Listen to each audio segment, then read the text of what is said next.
Welcome back. Guys, the last time I saw you, it was 2022. Alright, that's a lie. If you've seen my channel, you know that I did a video about the Joker being pregnant thing recently that I put out before this video, but just overlook it. Now it is 2023. That was not planned, but I hope the end of your 2022 was lovely. The beginning of your 2023 has been at least well enough that you're in good spirits right now, because we're going to be continuing the story of Gun Honey Blood for Blood in just a moment. But first, it's a new year and a lot of things change, but some things don't change. One thing that does not change is I still do not have a huge amount of love for variant covers, but having said that, I do feel the need to just take a moment to admire this variant cover. Yeah, I know. I know. I was also just, yeah. I figured it needed a moment. Anyway, now let's go ahead and get into the video itself.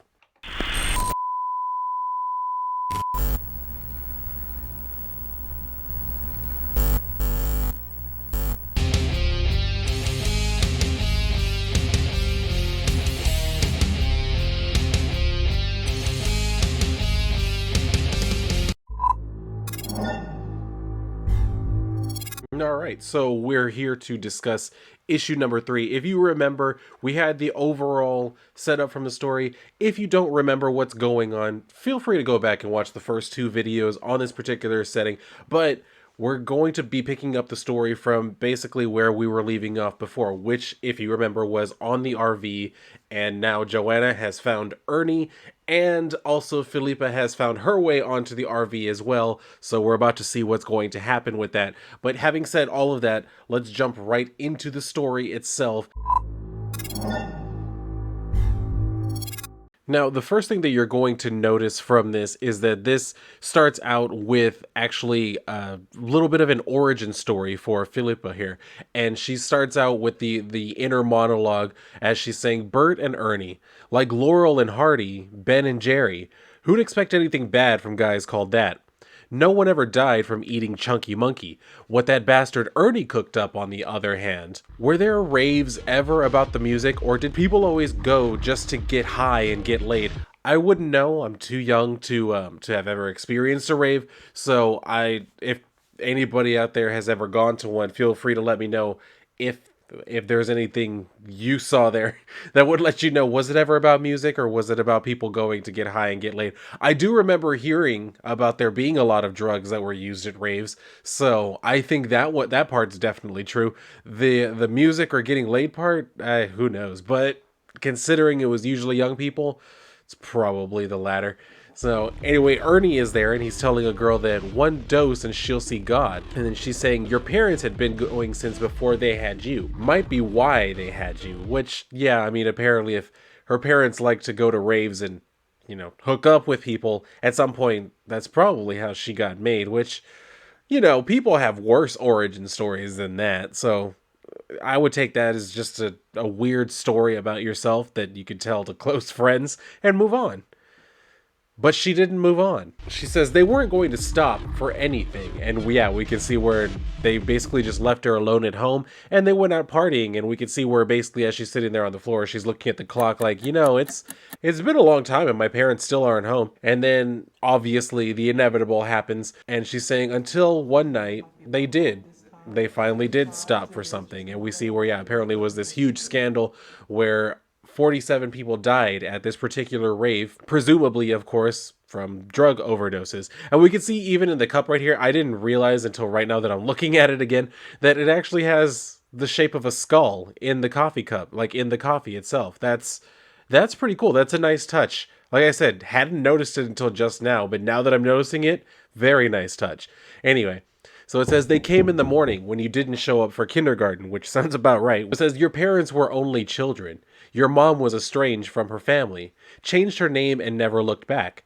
Your dad grew up in foster care. He was an orphan, like you.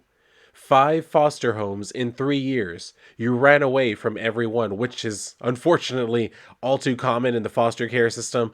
I don't personally know what can make that better, because the foster system, like so many other things, some people have great stories, some people have nothing but nightmares. So it's kind of hard to know what you can do with that system, but it's understandable and very believable that she would have run away from that many foster homes in that amount of time. It's that's not outside the realm of possibility at all. It says the last one took to locking you in at night. They weren't going to let their monthly check run away. Then puberty came for you, and you learned there were worse things than being left in a basement alone. Now, due to YouTube's new rules, draconian that they are, I'm not able to really tell you what it is that was going on here, but you know, the drawing is suggestive enough so you can imagine what she was actually suffering through. So it says slipped on a paintbrush. Would you believe it? So we can see here where, yeah, one day he ended up dying, which is for the best.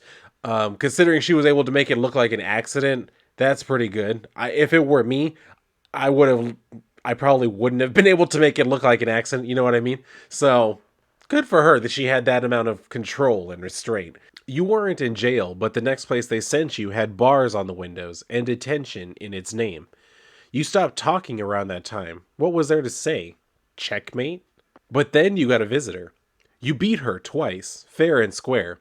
She didn't make it easy on you. Neither of you said one word. The next day, you were released into her custody. You weren't the first or the last. Lydia's kids. Handpicked for special potential.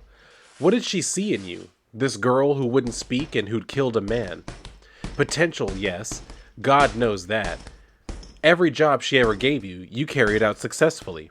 But not just potential, also worth.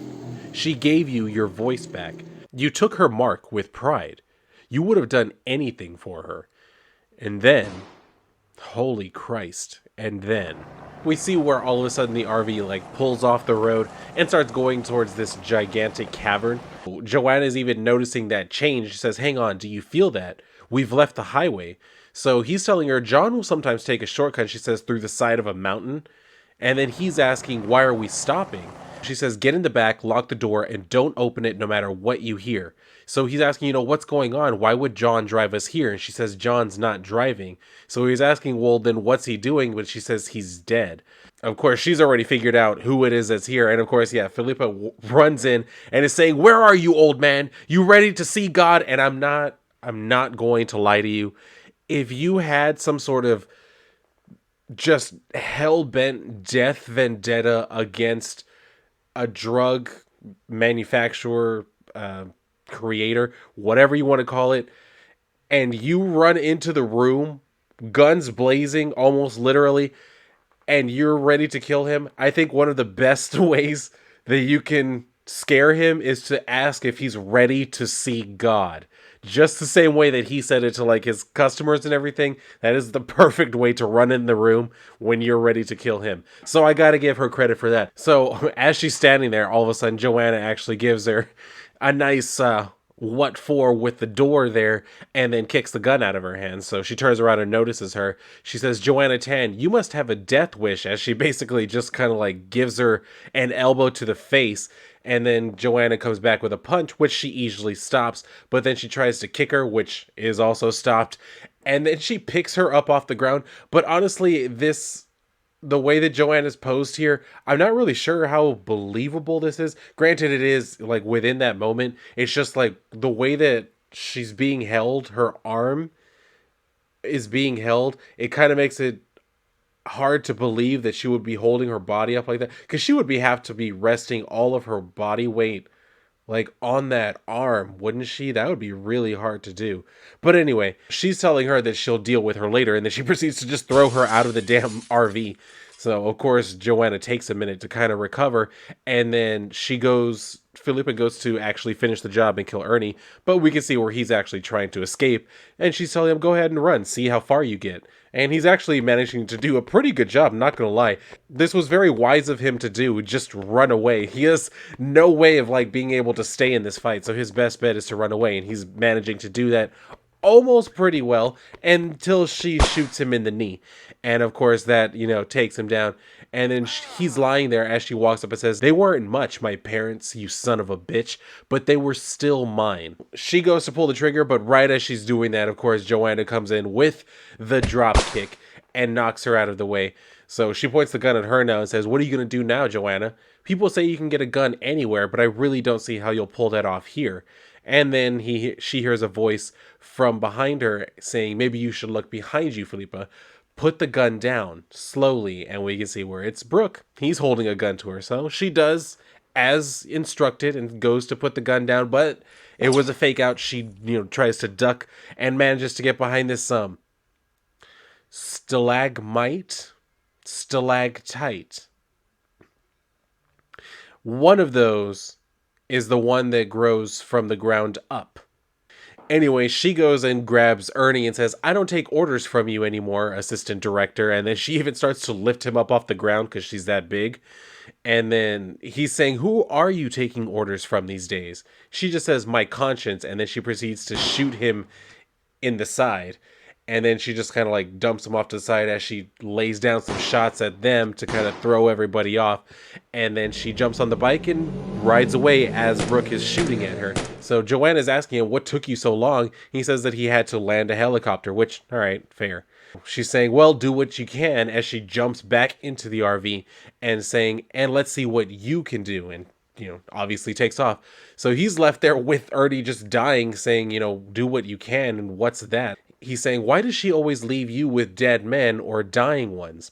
And then we can see where she has managed to like track down Filippa, which it wasn't that hard. I'm pretty sure this is all just a straight road. But she manages to catch up with her regardless. Filippa tries to fake her out again by, all of a sudden going off road. Joanna follows her saying, "Come on, baby, you can make it," because this is a hell of an attempt she's making with this big ass thing. And then Ernie's lying there dying. He says, "Please, it hurts so much. The syringe, please." Because, yeah, I guess if you've just been shot and you're definitely dying, yeah, why not? Just go ahead and take what would probably be like a fatal dose of super ecstasy. Yeah, why not? Because what do you have to lose, right? He's probably not even going to live long enough for the effects to become negative. So, yeah, just do what you can, as Brooke says here. We can see where Joanna's continuing to pursue Filippa, and then we see where he's injecting him with the syringe. So she pulls up, and we can see where it gets too narrow for the RV to continue, but Filippa's able to continue on her bike. And then once more, we see Ernie as he's lying there, dying, but happy.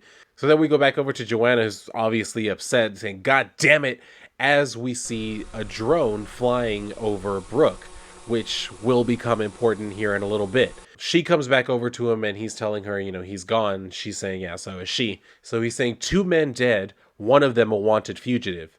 No getting out of reporting this." She says, "Fine, let's make one stop first." That's when they take the chopper back over to Ernie's partner, the one in the wheelchair, and he's asking her if she's a Fed.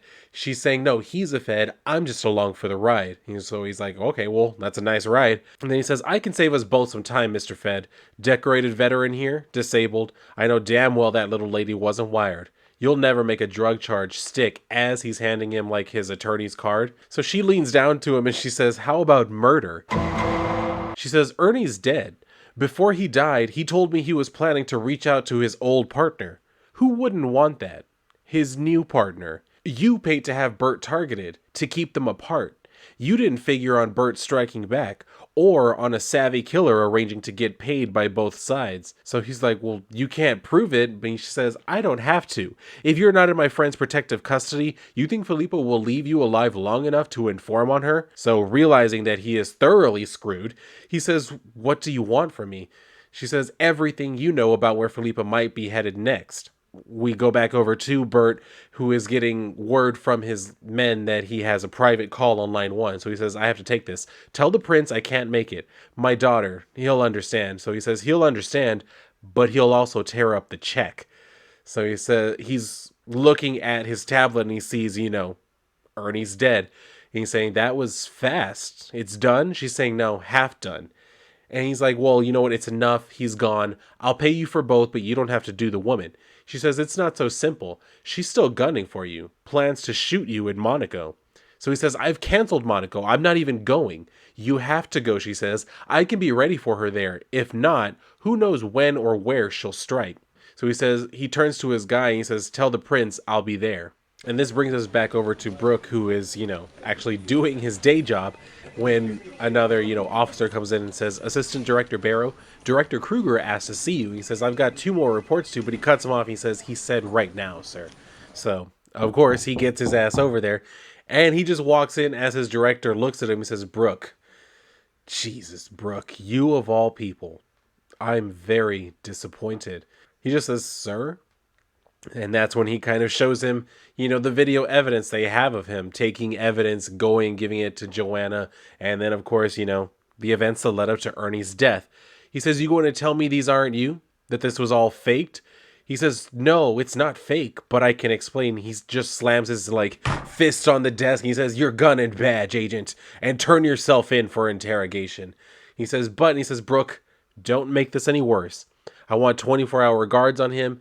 Yes, on Assistant Director Barrow, former Assistant Director, because, yeah, he's pretty much going to be sent up the river for this. Also, an interesting thing that I forgot to mention while I was actually recording this video is if you pay attention to his wrist right here, you can see that he has a tattoo that's going to be very relevant in a moment. He's being led away in cuffs as we see Joanna is about to go and board her flight. And then we see Filippa as she's, loading a gun, smoking a cigarette. This feels very GTA, I'm not gonna lie, but I very much enjoy it. This whole page, it's actually really cool. I love I actually want a poster of this. But anyway, so we go over to the Principality of Monaco, and it says a one-night only charity performance for the rich and famous. All proceeds going to Alberto John Caruso's medical foundation. Security as tight as the faces of all the second wives. Only one way in or out, and it's through a metal detector. Unless you're in the show. Alberto will be in a private box, protected by guards. But that didn't keep Lincoln alive, did it? The trick is getting away after. I'm not gonna lie, just going ahead and throwing a pot shot at Abraham Lincoln, that's a nice touch. Like that. That takes a special kind of ass. Just taking, a random pot shot at old Abe Lincoln. Oh, God. So it says, you don't want to end up like John Wilkes Booth. So she says, there is always a way, if you're smart and fearless, if you know you're right. And I didn't think that it was going to happen again, but here again we have even more random nudity here. So I'm not mad at it. So we can see where, the dancer's teacher, mother, whoever she is, she says, places, cabaret number girls. Allez vite? I don't know. Something French. So it says, and when Bert is dead, lying in a pool of his own filthy blood, you'll have 1 bullet left and 1 person to use it on. So we can see where, yeah, Joanna is also here and also preparing herself to go out there and do battle. And that's actually where the issue leaves off for right now. So, yeah, you can very much guarantee that I've been enjoying reading this. And I'm looking forward. The last issue has already come out. So I'm going to be doing a review video of that probably right after I finish this one. So yeah, be on the lookout for that because I'm not sure when they will actually be released, but be on the lookout for that so that way you can see how this particular story concludes. You're not going to want to miss it. Another thing you're not going to want to miss out on is the project that I have going with my partners over at Comics Güey. Make sure that you go and check this out. I want everybody to get a chance to experience this. Have a look at some of the previews that we have in there, the stories, the art, everything in there is fantastic. I am also doing an interview in the book itself, so it's going to be with the cover artist. We'll talk about art, what inspires him, how he got into art, what keeps him going, his daily process, things like that. So go and check that out for me, please do. There will be a link to it in the description of this video, and I want you guys, if you are done here, to go and read a book. And if not, then I'll see you on my next video.